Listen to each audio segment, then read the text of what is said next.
فقد قال الله تعالى في كتابه المجيد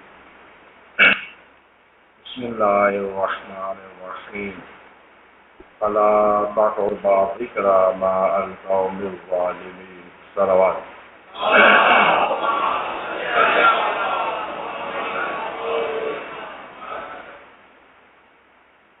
خداوند متعال نے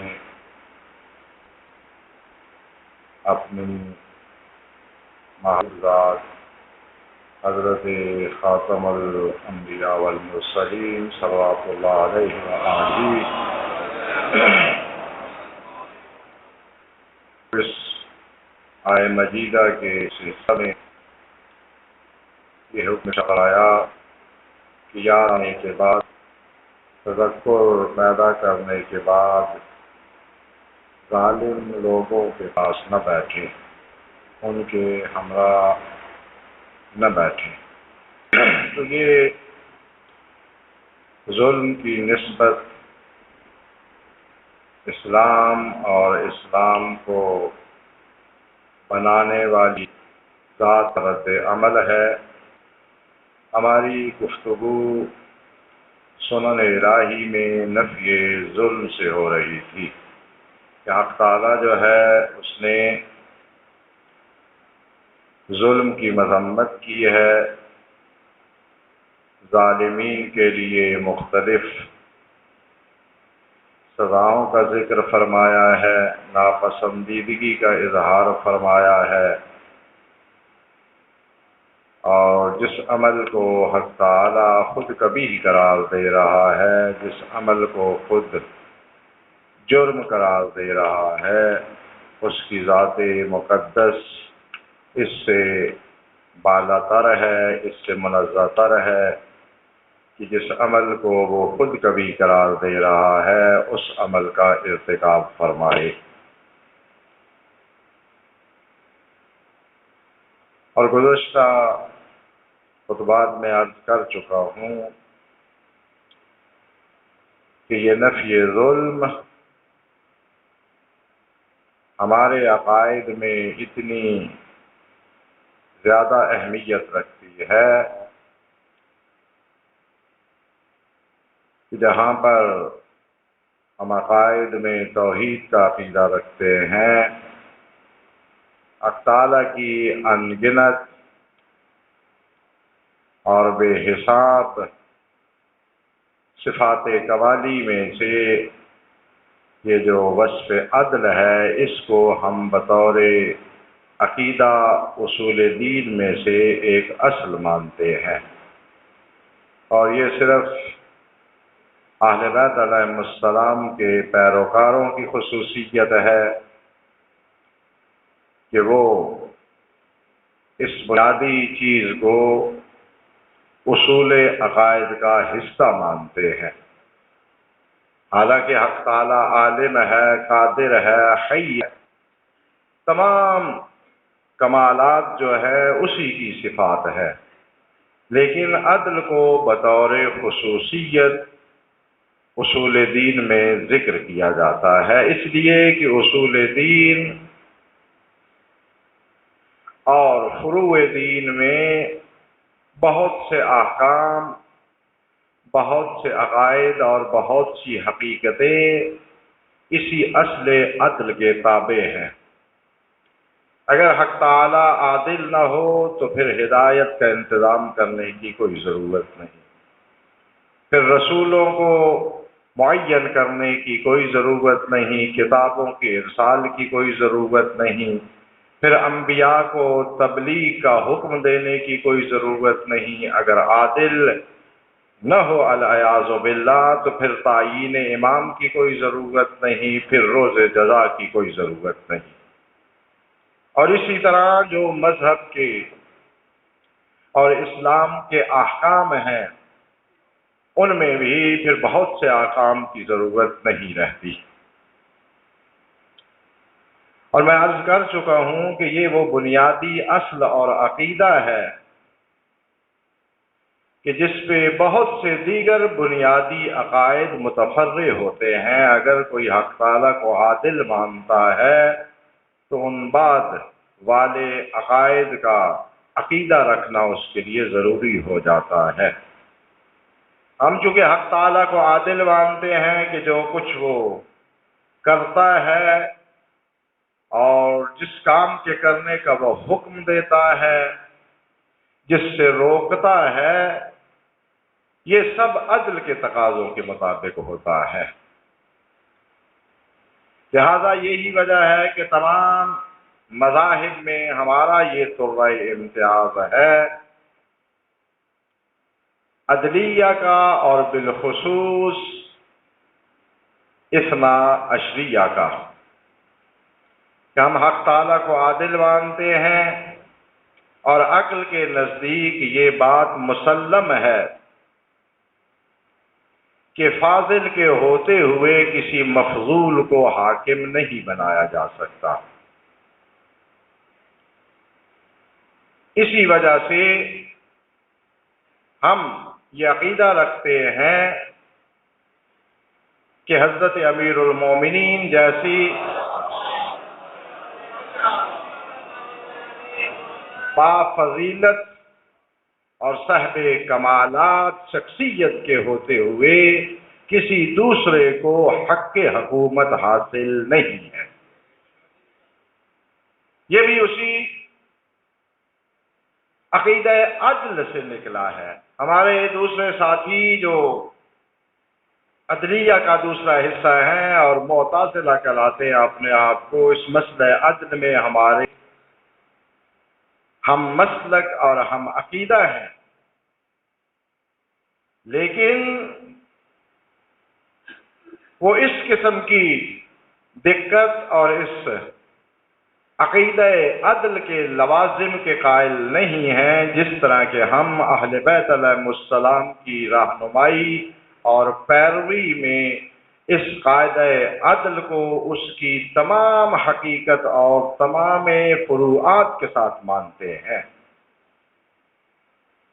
یہ ابن ابی الحدید ناج البلاغہ کا شارح ہے، معتزلی عقیدہ رکھنے والا ہے۔ عدلیہ مسلک سے تعلق رکھتا ہے لیکن اثنا عشری نہیں ہے، معتزلہ میں سے ہے۔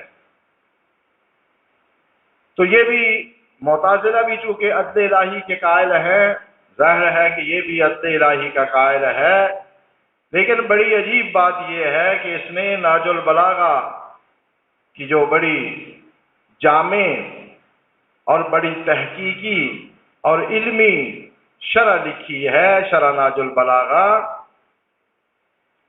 اس کی ابتدا ہی اپنے عقیدے کے برخلاف عقیدے سے کرتا ہے۔ کیونکہ ہر کتاب میں یہ ہوتا ہے کہ مصنف جو ہے وہ کتاب میں خطبہ پہلے لکھتا ہے اور اس کے بعد جو ہے پھر وہ اصل کتاب کو شروع کرتا ہے، خطبہ میں حمد، درود و سلام، یہ سب چیزیں کہنے کے بعد پھر مقصد تالیف لکھتا ہے، اور عدلیہ مسلک کا پیروکار ہونے کے باوجود وہاں پر لکھتا ہے کہ الحمدللہ الذی قدم المفضول علی الفاضل، کہ حمد ہے اس خدا کی جس نے مفضول شخصیت کو صاحب فضیلت پر مقدم کر دیا۔ تو یہ عقلاً کبھی ہے چیز کہ ایک فاضل کے ہوتے ہوئے مفضول کو ترجیح دی جائے، لیکن اپنے عقیدے کے برخلاف جو اس مسلک عدلیہ کے ساتھ توافق ہی نہیں رکھتا، وہ اس طرح اظہار کرتا ہے کہ ستائش ہے حق تعالیٰ کی کہ جس نے فاضل پر مفضول کو مقدم کر دیا، یعنی حضرت امیر المومنین علیہ السلام کے ہوتے ہوئے نظام حکومت کسی اور کے سپرد کر دیا، حالانکہ اللہ نے کسی کے سپرد نہیں کیا تھا۔ ایک جو حق تعالیٰ کی عدالت اور حق تعالیٰ کی نسبت نفی ظلم کی سنت کا لازمی عقیدہ ہے اور اس کا لازمی نتیجہ اور ثمرہ ہے، وہ یہ ہے کہ خداوند متعال بیان کے بغیر، بیان حکم کے بغیر، تبلیغ حکم کے بغیر کسی کا کسی حکم پر مواخذہ نہیں کرتا، یعنی حکم بیان کیے بغیر اس حکم کی مخالفت پر سزا نہیں دیتا۔ فرض کریں کہ اگر ایک حکم شرعی یا کسی قسم کا حکم حق تعالی نے صادر فرما دیا ہے، لیکن ابھی وہ حکم مکلفین تک اور اس کے بندوں تک پہنچا نہیں ہے، تو یہ جو لوگ اس حکم کی مخالفت کر رہے ہیں اس کی نافرمانی ہو رہی ہے، اس نافرمانی پہ وہ کسی کو سزا نہیں دے گا۔ قاعدہ عدل کا تقاضا یہ ہے کہ جیسے ہم علم اصول میں اور علم فقہ میں کہتے ہیں کو بحقاب بلا بیان، کہ سزا جو ہے وہ بغیر بیان کے سزا دینا یہ کبھی ہے۔ جب تک وہ حکم اس مکلف تک پہنچ نہ جائے، اس حکم کو سمجھ نہ لے، اس وقت تک اس کا مواخذہ نہیں کیا جا سکتا، اس پر سزا حق تعالی نہیں دیتا، اس لیے کہ اگر بغیر بیان کے سزا دے تو یہ کبھی اور برا عمل ہے، اور حق تعالی ہر قسم کی برائی اور کبھی کام سے منزہ و مبرہ ہے۔ اور اسی بنیاد پہ ہم قائل ہیں، یہ بھی ایک بہت بڑا اہم قاعدہ ہے اصول میں، اصول عقائد میں، فقہ میں اور بہت سے دیگر موارد میں اس قاعدہ سے بہت سے نتیجے عکس کیے جاتے ہیں۔ ایک بہت بڑا نتیجہ جو ہے وہ یہ ہے کہ آج کل پوچھتے بھی ہیں جوان حضرات کہ اگر کوئی ایسی جگہ ہو جہاں پر رہنے والے شخص کے کانوں تک اسلام کی حقانیت کی خبر نہ پہنچی ہو، اسے اسلام سے کوئی واقفیت ہی نہ ہو، اس نے اسلام کے متعلق سنا ہی نہ ہو، تو قیامت والے دن اس کی بخشش ہوگی یا نہیں ہوگی؟ یا فرض کریں ایک ایسا شخص ہے کہ مسلمانوں کے اجتماع میں، مسلمانوں کے معاشرے میں ایسی جگہ پر رہتا ہے جیسے خلافت کے اندر جو جھگڑا ہے کہ کون خلافت کا مستحق ہے، اس کی خبر ہی نہ ہوئی ہو، امیر المومنین علیہ السلام کی خلافت کا استحقاق اور آپ کی اہلیت اس تک پہنچی ہی نہ ہو، تو قیامت والے دن کیا اسے اپنے اعمال کی جزا ملے گی؟ یہ جو امامت کا قائل نہیں ہوا ہے اس کی اسے سزا ملے گی یا نہیں ملے گی؟ یا اسی طرح وہ انسان جو بچپن سے ہی دیوانگی میں مبتلا ہوتے ہیں، پاگل ہوتے ہیں، اور جتنی زندگی زندہ رہے ان کے عقل کو کبھی ہوش نہیں آئی، وہ ہمیشہ دیوانگی میں مبتلا رہے، دیوانہ بچپن سے دیوانگی تھی اور مرتے دم تک دیوانہ رہے، تو اب انہوں نے تو نہ کوئی نماز پڑھی ہے، نہ کسی اسلامی عقیدے کو اپنایا ہے، قیامت والے دن ان کا کیا فیصلہ ہوگا؟ ہے نا یہ ایک مہم مسئلہ، اس کی اہمیت کا احساس فرما رہے ہیں نا کہ قیامت والے دن ان کے ساتھ کیا کیا جائے گا کہ ایک شخص کے پاس وہ نعمت ہی اس زندگی میں دستیاب نہیں ہو سکی ہے جس نعمت کی وجہ سے حق تعالیٰ کے احکام انسان پر لاگو ہوتے ہیں، اور اس نعمت کا نام ہے عقل۔ تو پھر قیامت والے دن کیا ہوگا؟ اور ہمارے کچھ مذاہب کے جو ہیں محققین سے یہی سوال پوچھا گیا کہ یہ بچوں کی نسبت اور اسی سوال کے جواب میں ایک نیا مذہب بھی معرض وجود میں آیا۔ کسی شخص نے اپنے استاد سے پوچھا تھا کہ اگر ایک شخص جو ہے وہ بچپن میں مر جاتا ہے، ابھی تکلیف اس پہ لاگو ہی نہیں ہوئی، کہ پھر اس کا کیا بنے گا؟ قیامت والے دن وہ بھی پیش ہوتا ہے، تو اس کی جزا کیا ہوگی، اس کی سزا کیا ہوگی؟ صاحب نے کہا کہ اس نے چونکہ کوئی گناہ نہیں کیا ہے، اللہ پاک اسے جنت میں بھیج دے گا۔ شاگرد نے کہا کہ اس کا دوسرا بھائی وہی ہوگا، وہ جائے گا بارگاہ الہی میں، پوچھے گا بھئی اسے جنت میں کیوں بھیج رہے ہو؟ اس نے تو کچھ کیا نہیں ہے۔ کیوں نہیں کیا؟ اس لیے کہ بچپن میں مر گیا تھا۔ تو وہ احتجاج کرے گا اللہ کے خلاف کہ مجھے بھی بچپن میں مار دیتا تاکہ میں بھی گناہ نہ کرتا اور میں بھی جہنم کی غذا نہ بنتا۔ تو اللہ پاک کیا جواب دے گا؟ تو اسی مسئلے پہ جو ہے وہ ایک نیا مذہب جو ہے وہ اس زمانے کے اعتبار سے ایک نیا مذہب جو ہے وہ ہمارے وجود میں آیا، جسے معتزلہ کہا جاتا ہے۔ تو یہ ایک مسئلہ ہے اپنی جگہ پہ کہ جو لوگ پوری زندگی دیوانگی میں گزار دیتے ہیں، جنہیں ہوش و حواس ہی جن کے درست نہیں ہوتے، اچھائی برائی کی ان میں تمیز ہی نہیں آتی، ایک تو فل قسم کے دیوانے ہوتے ہیں، ایک جو ہے وہ نیما پاگل ہوتے ہیں جنہیں کہا جاتا ہے مجذوب۔ یہ بھی بڑی پیری کی اصطلاح ہے، مجذوب۔ کوئی زیادہ جو ہے وہ گھاٹے فائدے کو تشخیص نہ دے سکے، پنجابی میں ہم کہتے ہیں لولا، لولا ڈھگا۔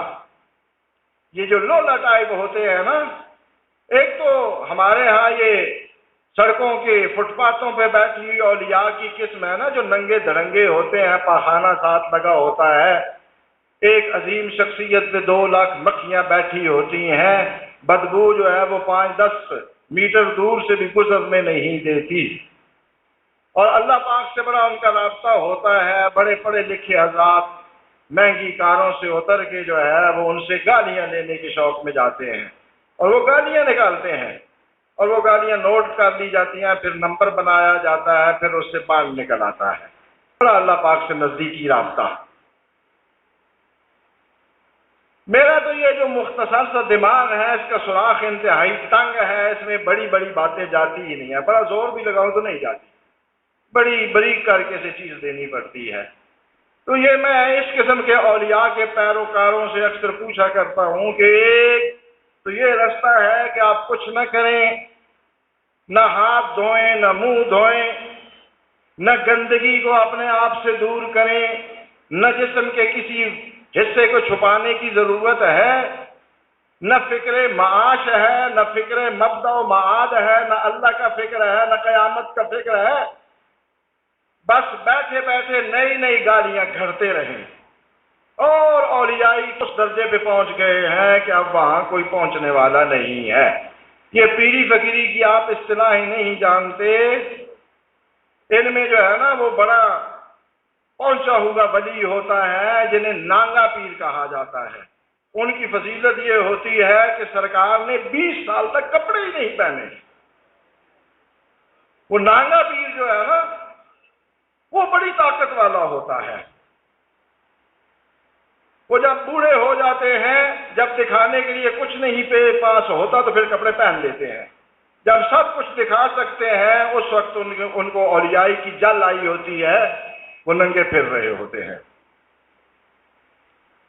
تو یہ ایک طریقہ ہے اللہ پاک تک پہنچنے کا، بڑا آسان طریقہ، نہ کوئی خرچہ نہ خرچہ۔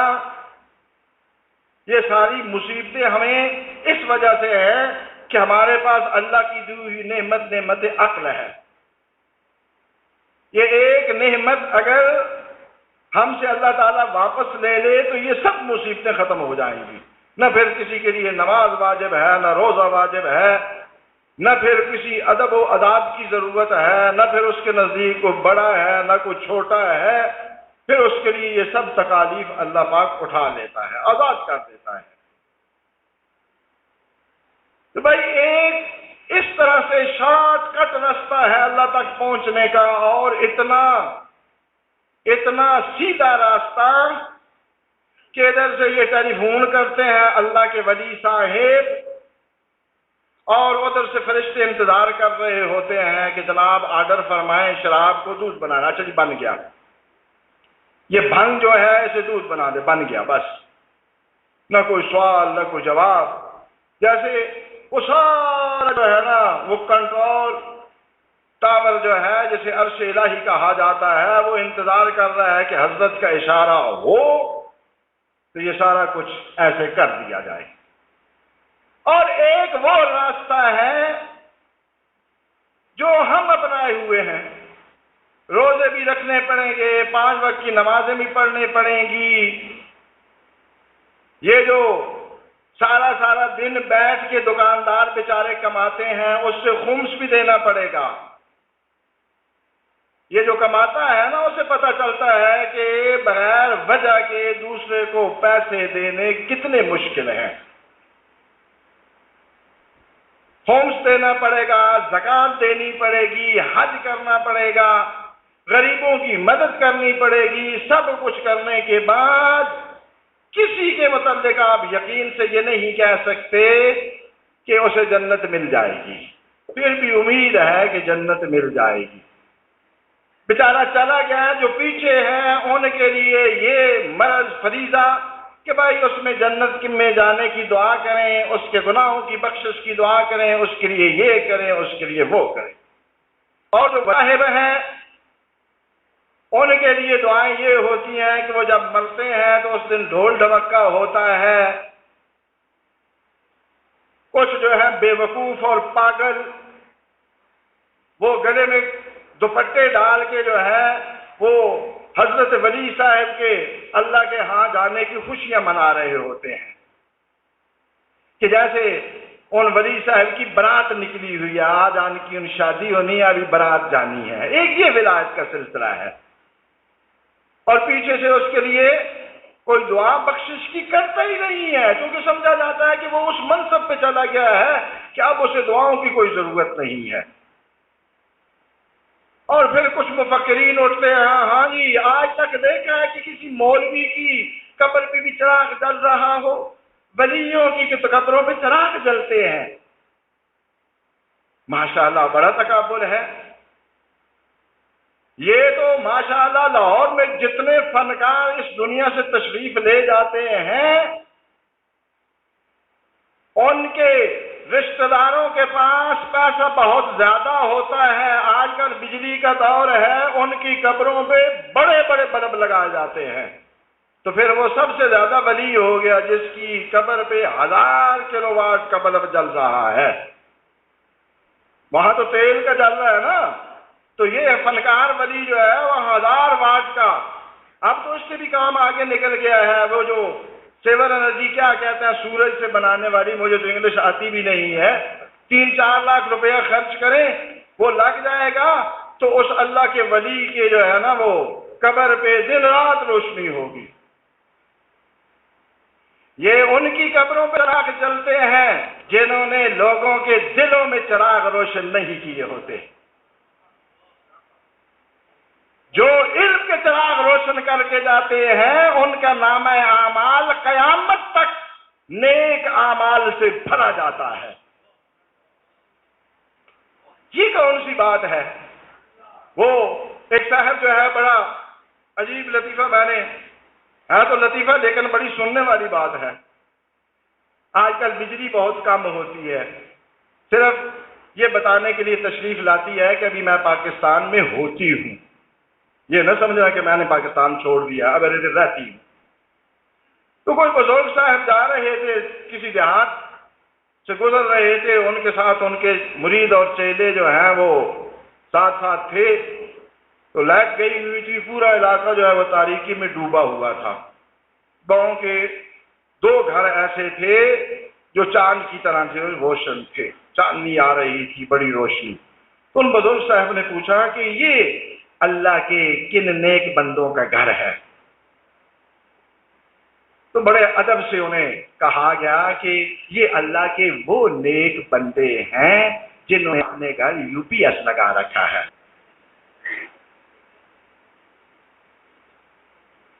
تو یہ سب ولی ہو گئے جن کے گھر UPS ہے. کیونکہ جب لائٹ نہیں ہوتی تو ان کا گھر جو ہے وہ پورے محلے کے لیے چاند کی طرح چمک رہا ہوتا ہے. کیا باتیں کر رہے ہیں. سرور دو عالم صلوات اللہ علیہ حضرت صدیقہ طاہرہ صلوات اللہ علیہ، سبط اکبر حسن مجتبی صلوات اللہ علیہ، امام صادق صلوات اللہ علیہ، امام زین العابدین صلوات اللہ علیہ، امام محمد باقر صلوات اللہ علیہ، ان کی قبروں پہ آج بھی چراغ نہیں جلتا. تو آپ یہ ولایت کی نفی کر دیں گے؟ کر دیں گے؟ سرکار دو عالم کی اس ذریعہ اقدس پہ چراغ نہیں جلتا. یہ چراغ جلنے کا ولایت سے کیا تعلق ہے؟ کہاں سے نکال لیا ہے؟ تو پھر جن یہ گلبرگ اور ماڈل ٹاؤن والے سب رہائشی اور یہ ہمارے اس اسلام پورے کے 70% رہائشی سب اللہ کے ولی ہیں، کیونکہ جب بجلی نہیں ہوتی تو ان کا گھر چمک رہا ہوتا ہے. یہ سب اللہ کے ولی ہیں. صرف لائٹ ہی روشن نہیں ہوتی ہے، پنکھے بھی چل رہے ہوتے ہیں. کیا لوگوں کو تصور دے رہے ہیں آپ؟ یہ اعمال میں کتنی دفعہ عرض کر چکا ہوں. فلاں ولی یہ کہتا تھا، اس کی بات مان لی جاتی تھی، دعا کرتا تھا، نتیجہ نکل آتا تھا. یہ دعا کا قبول ہونا کوئی ولایت کی علامت نہیں ہے، کوئی علامت نہیں ہے. کبھی مذہب کا مطالعہ کر کے دیکھیں. دعا جن لوگوں کی قبول نہیں ہوتی اور وہ اللہ سے گر گڑا کے اپنی دعائیں کرتے ہیں، یہ بندوں کا مزاج نہیں ہے، یہ خالق کائنات ہے. اپنے مزاج پہ اللہ کے کاموں کو نہ تولو. حدیث میں وارد ہوا ہے کہ جو بندہ اللہ کی بارگاہ میں گر گڑاتا ہے، خلوص نیت دکھاتا ہے، حق تعالیٰ فرشتوں کو فرماتا ہے کہ اس نے جو کچھ طلب کیا اسے نہ دینا، اس کا خلوص مجھے بڑا پسند آ رہا ہے، اس کی گریہ زاری مجھے بڑی پسند آ رہی ہے، لہذا اس کا مطالبہ اسے نہیں دینا ہے، اسی طرح روتا رہے روتا رہے روتا رہے. یہ آپ نے کیا کہاں سے یہ ملاقات لیے ہیں؟ ایک شخص اگر 2 کروڑ کا مکان بناتا ہے، ھذا من فضل ربی کہہ دیتا ہے، جب بھی خرید لکھ دیتا ہے اوپر. اب تو لوگوں نے لکھنا کم کر دیا ہے، پہلے یہ بہت زیادہ لکھا جاتا، ھذا من فضل ربی، کہ انتہائی غیر مناسب آئے مجیدہ کا استعمال رشوت اور لوٹ کھسوٹ سے بنا کے ھذا من فضل ربی. تو صاحب سے پوچھا جائے کہ اللہ حلال سے نہیں دے سکتا؟ روایات میں ہے کہ انسان کا حلال رزق اس کے دروازے تک پہنچ جاتا ہے، لیکن بندہ تیزی کرتا ہے اور پہلے حرام کو پکڑ لیتا ہے، اللہ تعالیٰ وہ حلال واپس لے جاتا ہے. تو اللہ کی تقسیم سے ناراض ہو کے اس نے جو کام کیا ہے وہ اللہ کا فضل بن گیا ہے. یہ فضل تو ہو سکتا ہے یا فضیلت ہو سکتا ہے، فضیلت بی بی، یا دادی فضلہ ہو سکتا ہے، اللہ کا فضل نہیں ہو سکتا. تو یہ کوئی بات نہیں ہے. حضرت موسیٰ علیہ السلام کو خداوند متعال نے وحی میں ارشاد فرمایا، موسیٰ جب یہ دیکھو کہ غربت اور ناداری تیری طرف آ رہی ہے تو اسے اس طرح استقبال کرنا، نعم شعار الصالحین، کہ یہ صالحین کا شعار ہے، میں اسے خوش آمدید کہتا ہوں. اور جب دیکھو کہ تیری طرف دنیا رجوع کر رہی ہے تو سمجھ لینا کہ کوئی غلطی، کوئی خطا تو اس سے ہوئی ہے جس کی سزا کے طور پہ جو دنیا دی جا رہی ہے. یہ جو ہم سینہ تان تان کے کہتے ہیں الحمدللہ اللہ پاک کی بڑی رحمت ہے، دونوں بچے جو ہیں، ایک ایس پی ہے، ایک ڈی ایس پی ہے، ایک تھانے دار ہے، ایک فلاں ہے، ایک فلاں ہے، یہ کون سی اللہ کی رحمت ہے؟ اللہ کی رحمت کا مطلب یہ ہے کہ آپ کا اللہ سے رابطہ کتنا ہے. وہ کوئی نہیں کسی کو یاد کہ بھائی میرا اللہ سے تعلق لنک کتنا ہے، اس کو ہی الحمدللہ کہے گا۔ تو یہ چیزیں جو ہیں ان کو ولایت کی علامت نہ سمجھے کہ اس کی بات مانی گئی۔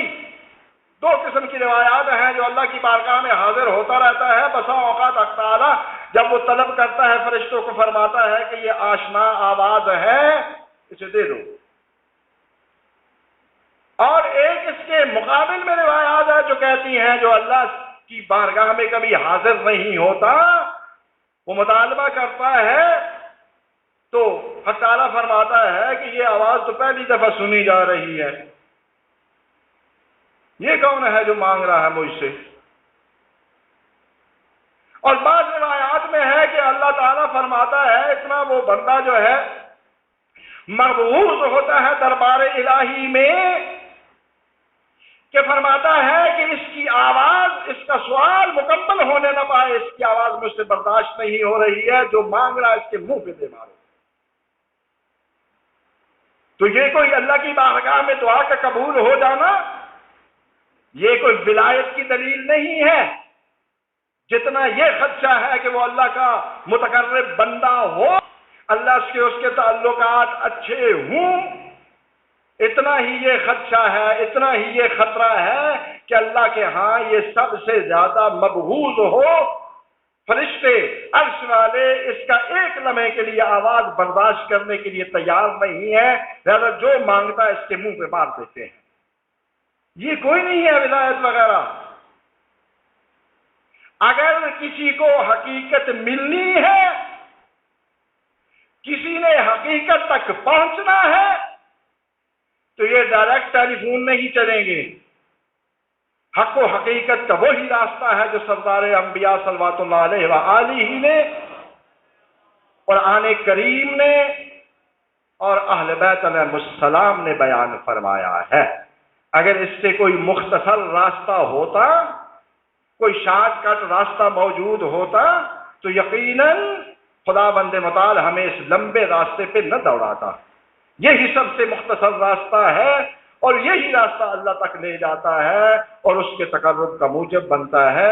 بارگاہ رب العزت میں مسررانہ دعا ہے کہ بحق اہل بیت علیہ السلام ہمیں صحیح طور پہ مذہب کے احکام کو سمجھنے اور ان پر عمل کرنے کی توفیق عنایت فرمائے۔